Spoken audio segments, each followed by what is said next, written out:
Los Angeles, March 15, 1990, 11:47 p.m. David Chen was 19 years old, fresh out of paramedic training, and he was about to face every medical professional's worst nightmare: watching someone die while you're powerless to stop it. But what made this night different, what made it the defining moment of his entire life, was that the person dying in front of him was Michael Jackson. The call came through dispatch at 11:43 p.m. Major vehicle collision, Mulholland Drive and Laurel Canyon Boulevard. Multiple casualties reported. Head-on collision with rollover. All available units respond immediately. David's hands trembled as he climbed into the ambulance beside his training officer, veteran paramedic Marcus Williams. Marcus had been doing this job for 23 years. He'd seen everything: highway pileups, gunshot wounds, building collapses. Nothing rattled him anymore. But David? This was his first real call. His first actual emergency where real people were really dying. "You ready for this, kid?" Marcus asked, as he fired up the engine and hit the sirens. David nodded, though his throat was too tight to speak. He wasn't ready. How could anyone be ready? The training dummies don't bleed. The classroom scenarios don't scream. The textbook cases don't die in your hands while you're desperately trying to remember which protocol comes next. The ambulance screamed through the Los Angeles night, weaving through traffic, racing up into the Hollywood Hills where Mulholland Drive twisted like a snake through the darkness. David checked and rechecked his equipment: stethoscope, blood pressure cuff, trauma shears, oxygen mask, defibrillator. Everything exactly where it should be. But his hands wouldn't stop shaking. "Listen to me," Marcus said as they approached the scene. "Whatever you see up there, however bad it is, you focus on one thing: the patient in front of you. Not the blood, not the screaming, not the chaos. Just the patient, just the protocols, just one step at a time." "Can you do that?" "Yes, sir," David managed to say, but nothing, absolutely nothing, could have prepared him for what he saw when they arrived. The scene was pure carnage. An 18-wheeler had somehow lost control coming down the hill. The driver, later determined to have fallen asleep at the wheel, had drifted across the center line and slammed into a black Mercedes sedan that was heading up the canyon. The impact had sent the Mercedes spinning across 3 lanes before it flipped twice and crashed into the concrete barrier on the cliffside of the road. The front end was completely crushed. The driver's side was caved in so badly that the door had folded inward like paper, and from inside that twisted metal coffin, David could hear someone moaning, "Get the jaws of life." Marcus shouted, already running toward the wreckage. "We've got someone alive in there." David grabbed the hydraulic rescue tools and ran. His training kicked in even as his mind was screaming. The scene was chaos: fire trucks arriving, police setting up flares, the truck driver sitting on the curb with his head in his hands, bystanders standing behind the police tape with their hands over their mouths. But David blocked it all out. Focus on the patient, just the patient. He reached the destroyed Mercedes and dropped to his knees beside the driver's side window. The glass was shattered. Through the spiderweb of cracks, he could see someone inside. Male, unconscious or semi-conscious, head wound, bleeding. And then David's flashlight beam caught the face, and his entire world stopped spinning. "Oh my God," David whispered. That's Michael Jackson. The Michael Jackson, the king of pop. The man who had sold over 100 million albums. The man whose poster had been on David's bedroom wall since he was 12. The man who had moonwalked his way into immortality, and he was trapped in a destroyed car, barely breathing, bleeding from a deep gash on his forehead, and dying right in front of David's eyes. "Chen," Marcus's voice cut through David's shock. "I don't care if it's the president himself. He's a patient. Can you treat him like a patient?" David swallowed hard. His hands were shaking worse now, but he nodded. "Yes, sir." "Then talk to him. Keep him conscious. I'm getting these tools set up." David leaned closer to the broken window. "Mr. Jackson, can you hear me? My name is David. I'm a paramedic. We're going to get you out of here, okay? I need you to stay with me. Can you hear me?" Michael's eyes fluttered open. They were unfocused, glazed with pain and shock. But he managed to speak, his voice barely audible over the chaos around them. "Can't breathe. Chest hurts. collapsed lung. David's training immediately identified possible broken ribs, chest trauma. This is critical. This is life or death. Okay, Mr. Jackson, I hear you. We're going to help you breathe. Just stay with me. Keep your eyes open. Look at me. That's it. You're doing great. It took 12 agonizing minutes to cut through enough twisted metal to extract Michael from the wreckage. 12 minutes of David talking constantly, keeping Michael conscious, monitoring his breathing, watching his eyes for signs of neurological damage. 12 minutes of the hydraulic cutters screaming as they tore through steel. 12 minutes of knowing that every second mattered. When they finally pulled Michael free and laid him on the stretcher, David immediately began his assessment. Head laceration deep, but not immediately life-threatening. Left arm definitely fractured, bone visible through the skin. Chest, this was the problem. Michael's breathing was rapid and shallow. His lips had a bluish tint. His pulse was racing. Classic signs of tension pneumothorax. The collapsed lung was putting pressure on his heart. We need to decompress that chest, Marcus said. Now, David had practiced this procedure 100 times on training dummies. But this wasn't a dummy. This was Michael Jackson. If David made one mistake, if his hands shook just a little bit, if he inserted the needle 1 centimeter too far or not far enough, the king of pop could die right here on Mulholland Drive. Chen, Marcus said firmly, you've got this. I've seen your scores. You're the best student in your class. Trust your training. David positioned the needle over Michael's chest, feeling for the right landmark. Second intercostal space, midclavicular line. That's what the textbook said. That's what his instructor had drilled into him. He took a breath, said a silent prayer, and inserted the needle. The hiss of escaping air was immediate. Michael gasped, and his breathing eased almost instantly. His lips began to regain their normal color.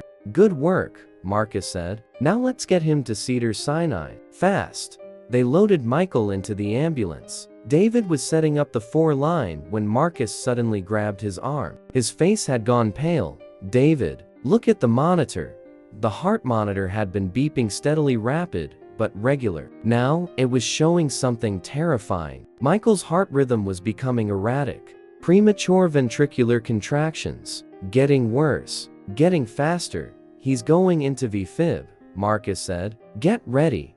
And then the monitor flatlined. That horrible, endless tone that every medical professional dreads. The sound that means someone's heart has stopped beating. Well, Jackson was dead. Start CPR, Marcus commanded. Now. David positioned his hands on Michael's chest, one hand on top of the other, fingers interlaced, heels of his palms on the center of the sternum, exactly like he'd been taught. He began compressions, 30 pushes, hard and fast, at least 2 inches deep, allowing full chest recoil between compressions. Then Marcus gave 2 rescue breaths. Then David did 30 more compressions, but hearts don't always restart. 1 minute passed. The flatline continued. 2 minutes. Still nothing. 3 minutes. David's arms were burning. His shoulders were screaming. But he didn't stop. Couldn't stop. Charging defibrillator, Marcus announced. Clear. David pulled back. The electrical shock made Michael's body convulse on the stretcher. The monitor remained flat. Again, Marcus recharged. Clear. Another shock. Still flatline. 4 minutes. 4 minutes without oxygen reaching Michael's brain. At 5 minutes, brain damage becomes likely. At 6 minutes, almost certain. David knew the statistics. He'd memorized them in class. But this wasn't a statistic. This was Michael Jackson. This was the man whose music had gotten David through his sister's death. This was someone's son, someone's father, someone who still had so much to give the world. David resumed compressions, pushing harder, faster, pouring every ounce of strength into keeping blood flowing to Michael's brain. Come on, David whispered through gritted teeth. Come on, Mr. Jackson. Don't leave. The world needs you. Your fans need you. His voice rose. Your kids need you. Come on. Tears were streaming down David's face now. His arms felt like they were on fire. But he didn't stop. He wouldn't stop. Not while there was even the smallest chance. Marcus prepared to deliver a third shock. But then he held up his hand. Wait, Chen. A blip on the monitor. Then another. Then incredibly, impossibly a heartbeat. Weak, irregular, but there. Well, Jackson's heart was beating again. 4 minutes and 32 seconds. That's how long Michael Jackson had been clinically dead. And David Chen, 19 years old on his first emergency call, had brought him back. The ambulance ride to Cedars-Sinai Medical Center took 17 minutes. Every second of it, David monitored Michael's vitals, adjusted the oxygen flow, kept talking to him even though Michael was unconscious. "You're going to be okay, Mr. Jackson. We're almost there. You've got so much music left to make. The world isn't ready to lose you yet." When they arrived at the emergency room, full trauma team was waiting. They'd been alerted that Michael Jackson was incoming with multiple traumatic injuries and cardiac arrest. The doctors and nurses swarmed the stretcher, whisking Michael away to emergency surgery. David stood in the hallway, his uniform soaked with sweat and blood, his arms trembling from exhaustion, and finally allowed himself to break down. He had saved Michael Jackson's life. Or had he? Would Michael survive surgery? Would there be brain damage from those 4.5 minutes? Would he ever perform again? Would he remember anything? Would David's CPR have been enough? David wouldn't know for weeks. For the next 21 days, David returned to his normal routine. More training shifts, more calls, a broken arm, a diabetic emergency, a car accident with minor injuries. But every night, David checked the news obsessively. The media reported that Michael was in stable condition, that he was recovering, that he'd had surgery to repair his collapsed lung and set his fractured arm, that his prognosis was good. But David needed more than media reports. He needed to know that Michael was really okay. Then, on April 7th, 1990, exactly 3 weeks after the accident, David received a phone call that changed everything. "Is this David Chen?" "Yes. This is David. Mr. Chen. My name is Frank Dilio. I'm Michael Jackson's manager. Mr. Jackson would like to meet you. Would you be available tomorrow afternoon?" David's mouth went dry. Yes. Of course. Is he okay?" "He's recovering remarkably well. Thanks to you. A car will pick you up tomorrow at 2 p.m. And Mr. Chen? Michael asked me to tell you something. He said that angels don't always have wings. Sometimes they have stethoscopes." The next afternoon, black limousine picked David up from his tiny studio apartment. The driver said nothing, but the 2-hour journey to Neverland Ranch gave David plenty of time to panic. What do you say to someone whose life you saved? What do you talk about with Michael Jackson? He'd seen pictures of Neverland on television, but nothing, absolutely nothing prepared him for actually being there. The amusement park rides, the zoo with elephants and giraffes, the train that circled the property, the gardens that looked like they belonged in a fantasy movie. It was like stepping into a dream. A staff member led David through the main house. They passed an arcade full of vintage games, a wall covered with platinum records, movie posters signed by directors, and then they arrived at a private library with floor-to-ceiling bookshelves and leather furniture. And there, sitting in a leather chair with his left arm in a sling and visible bruising on his face,